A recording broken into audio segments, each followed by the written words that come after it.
విడు మొరటోడు అని వాళ్ళు వీళ్ళు ఎన్నెన్ని అన్న పసి పిల్లవాడు నవ్వాడు.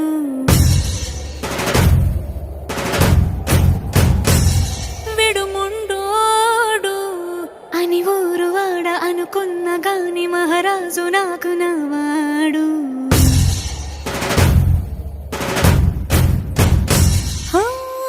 మాట పెడుసైనా మనసులో వెన్న రాయిలా ఉన్నవాడిలోన దేవుడెవరికి తెలుసును నాకన్నా. సూసేకి అగ్గిరవ్వ మాదిరే ఉంటా